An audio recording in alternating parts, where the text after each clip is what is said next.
Welcome to the History of North America. I'm Mark Vinette. To comprehend Champlain, we must understand the character of the king he served so faithfully.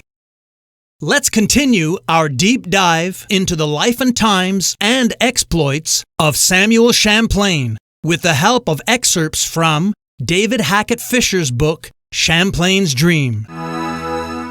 In the long history of France, Henri the Fourth has a unique place. It has been said that he was the only king whose memory was cherished by the people. His subjects remembered him as Henri le Grand, Henry the Great. In physical terms, he, like Champlain, was not a large man, but there was a greatness in his acts and thoughts, a largeness in his energy and resolve, and an astonishing amplitude in both his virtues and his vices. The character of Henri IV appeared in the nicknames that his subjects invented for him. They celebrated him as le roi de cœur, the king of hearts. Others called him le passionné, the passionate one, or le roi libre, the free king. In his many love affairs, Henri IV was indeed all these sobriquets at once. At the same time, his nicknames described a unique style of kingship that flowed from the heart. He was known to leave his palace incognito and mix with his subjects in informal ways. As a leader, he was open, informal, warm, free-spirited, brave, witty, clever, generous to friends and enemies alike. Even with this cultivation of intimacy and informality, and in spite of his many vices, the king's spirit and vision awakened great enterprises and inspired others to undertake them. Henri le Grand was a man who made a difference in other men's lives. As Champlain called himself a man of Saintonge, so Henri was called le Béarnais, the man of Béarn. He came from the mountains of southwestern France, was born in the shadow of the Pyrenees, and brought up in a country chateau of great antiquity that still survives as his monument. In the year 1559, when Prince Henry of Béarn and Navarre was barely 6 years old, a bizarre medieval accident transformed the history of modern France. In royal celebrations for the marriage of a princess, King Henri II entered a jousting tournament. He succeeded in smashing his opponent's lance, but a splinter from the shattered weapon pierced the king's eye. The wound festered, and Henri II died suddenly at the peak of his considerable powers. That chance event came at a bad moment. Most people throughout the country shared an ideal of Christian unity. Une foi, une loi, un roi. One faith, one law, one king. But the reality was very different. The kingdom was divided against itself. The population of France was growing beyond its means. In a time of rapid inflation, extremes of wealth and poverty were increasing, and social orders were moving apart. Bitter conflicts developed between the Catholic House of Guise in the east, the Protestant House of Condé to the west, and the more moderate houses of Montmorency and Bourbon to the south. All dreamed of succeeding the House of Valois, which had ruled France for 3 centuries. These dynastic rivalries were deepened by religious divisions. Most people in France were Roman Catholic in 1559, but Protestants were making converts everywhere, even within leading Catholic families. On both sides, religious leaders aroused feelings of intense fear and hatred. This was the dangerous moment when Henri II died suddenly from the splintered lance. He was succeeded by his young son, Francis II, barely 15 years old, weak of body and frail of mind. This child king was dominated by his formidable adolescent wife, 16-year-old Mary, Queen of Scots, and also by her French relatives in the Catholic House of Guise. They hated Protestants with a passion and chose the path of violent repression. The result was a disaster for France. Protestant evangelists were rounded up and tried for heresy, which was a capital offense. Victims who continued to protest their innocence had their tongues cut out before they were tortured and burned, so that they could not preach to the people who gathered to watch their agony. After 18 months of growing disorder, young Francis died in 1560 and was succeeded by his even younger brother, Charles IX, who was 10 years old. Power passed to his Italian mother, Catherine de' Medici, and for a time she ruled the kingdom from a small study in her beautiful chateau of Chenonceau. In 1562, Catherine tried to restore peace to France by proclaiming limited toleration of dissenters. It was not enough to please Protestants and too much for Roman Catholics. A fatal incident followed. On March 1, 1562, a quiet Sunday morning, the militant Catholic Duc de Guise was on the road from his estates to court with a large escort of men-at-arms. As he approached the town of Vassy in Champagne, he heard a bell calling Huguenots to worship in a grange. As the soldiers approached, there was an exchange of epithets, then a volley of stones. The Duke's men stormed the grange, killed and wounded more than 100 Protestant men, women, and children, and burned the building. The result was the First War of Religion, which set the pattern for many wars to follow. Catholic atrocities happened in Sens and Tours, where 200 Huguenots were bludgeoned and drowned in the river Loire. Those terrible scenes were followed by a Protestant outrage called the Sauterie in Montbrison, when Huguenots hurled hundreds of Catholic prisoners from a high tower into fires that were burning below. This First War of Religion ended in a shaky truce at Amboise in 1563, but the violence quickly resumed. The killing continued until the exhausted combatants were too weary to continue. The result was a precarious truce called the Peace of Longjumeau. That peace also failed, and was followed by a third and even larger religious war in 1568 to 70. The violence spread to the south and west of France during Champlain's childhood. Some of it rose from angry acts of aggression by French Protestants against Catholics.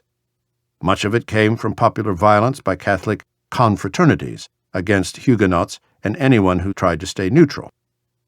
The people of Bordeaux lived in mortal fear of a sadistic gang called the Bande Cardinal, who wore the bonnet rouge, and tortured, raped, and murdered Huguenots, all in the name of Christ. Saintonge became a theater of war, and Champlain's town of Brouage changed hands many times while he was a child.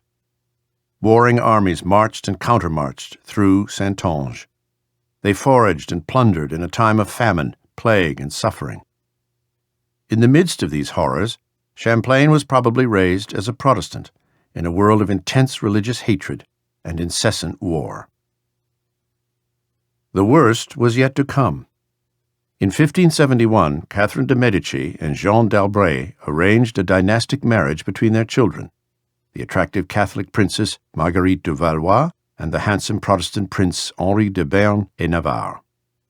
It was to be a marriage of two religions in the hope of lasting peace.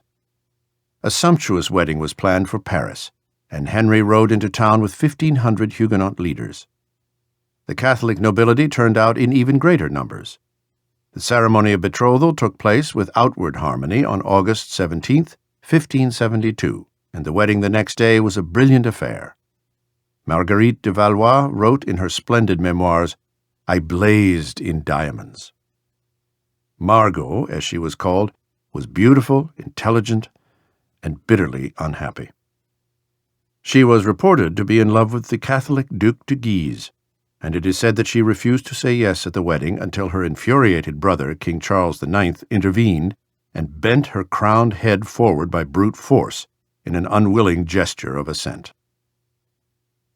4 days of celebration followed, but behind the scenes, the leaders of the House of Guise and the Catholic Church were outraged by the wedding and appalled by the ecumenical spirit that it symbolized. On the last day of the marriage festivities, as the great Huguenot leader Admiral Gaspard de Coligny was riding through a Paris street, a shot rang out.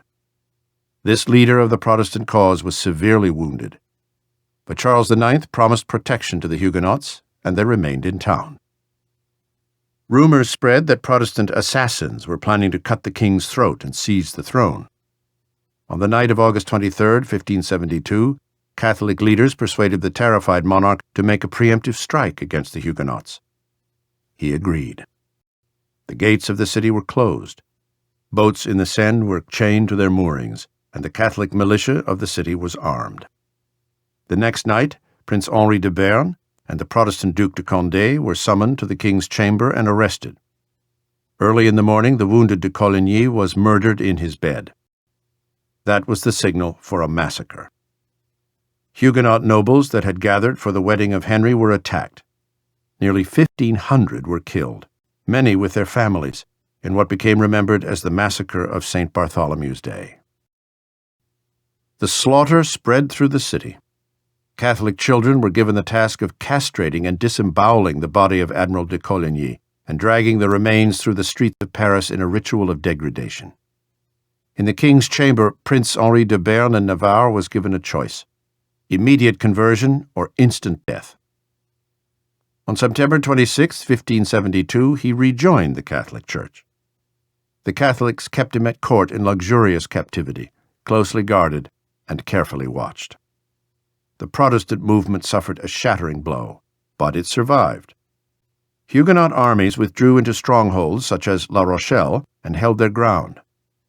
At court, Prince Henry appeared to lose himself in dissipation, but he was biding his time.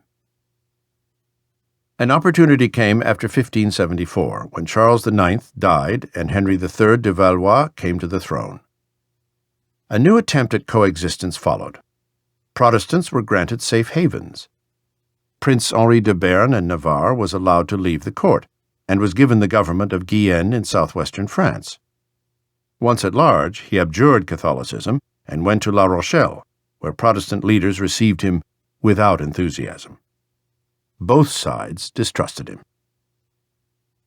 Henry began to go a third way, looking for a middle path between the contending parties. In Guyenne, he cracked down on violence by Protestants and Catholics alike, and recruited an army from men of both faiths. He deeply believed that nothing could be more unchristian than the atrocities that had been perpetrated by both sides in the name of Christ. He stood for the unity and pride of France and for the welfare of its afflicted people. When towns and nobles tried to fight him, he moved against them with courage, energy, and quick decision. He began to expand his control over southwestern France. Then came another bizarre event. The reigning king of France, Henri III of Valois, began to take notice of the growing popularity of Prince Henry of Béarn and Navarre, as did the leader of the High Catholic party, Henry of Guise. The result was yet another cycle of violence that culminated in the War of the Three Henries, and 5 more years of strife, starting from 1584. In this bloody struggle, Prince Henry of Béarn and Navarre skillfully divided Henry of Valois from Henry of Guise. In 1587, he defeated them in open battle. After bitter fighting, 2 of the 3 leaders were assassinated. Of the 3 Henrys, only Prince Henry of Béarn and Navarre was left standing. In 1589, he became King Henri the Fourth, the first monarch of a new Bourbon dynasty that would rule France for more than 2 centuries. When Henri IV converted to Catholicism in 1596 to end France's history of savage internecine warfare and unite the capital, he famously quipped, "Paris is well worth a mass." I'm Mark Vinet, and I hope you're enjoying the ride.